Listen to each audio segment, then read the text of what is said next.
పీత అంటారు. నా ఫేస్ కూడా చూపించాలి. దీన్ని పీత అంటారు.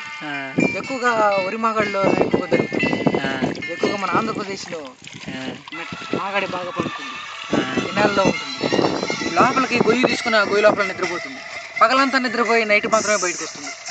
కానీ వీటి కోసం నక్కలు ఎక్కువగా బాగా నైట్ వస్తాయి. నక్కలు చాలా తెలివిగా వీటిని పట్టుకుంటాయి. దీన్ని పీత అంటారు. దీని మాంసం ఎక్కడ పడితే అక్కడ దొరకదు. ఎక్కువ రెస్టారెంట్లోనే దొరుకుతుంది. చాలా కాస్ట్లీగా ఉంటుంది దీని మాంసం. ఇందులో ఒక 5 ఉన్నాయి ఇంకా. దీన్ని పట్టుకునేటప్పుడు నా సోదరుడు శివ చాలా కష్టపడ్డాడు. అతన్ని పట్టుకోవడానికి కర్ర పోయింది. కానీ నేను వెంటనే దాన్ని కర్ర పెట్టి ఇన్వెస్ట్ దాన్ని పట్టుకుని వెంటనే కవర్లో పెట్టేశాను. వీటితో పెద్ద ప్రమాదం ఏమి ఉండదు. అలా ఈ కొండలతో కరుస్తాయి అంతే. దీనికి విషయం కూడా ఉండదు. కానీ ఇది తేలు జాతిలా మనకు కనిపిస్తుంది. చూడగానే భయం కనిపిస్తుంది, భయం వేస్తుంది. కానీ వీటి ద్వారా మనకు ప్రమాదం ఏమి ఉండదు. అది మనల్ని చూసి భయపడి లోపలికి వెళ్ళిపోతుంది.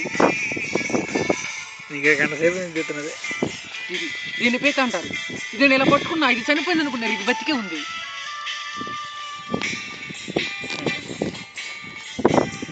ఓకే, ఇంకా మనం చాలా పట్టుకుందాం, చాలా చూద్దాం.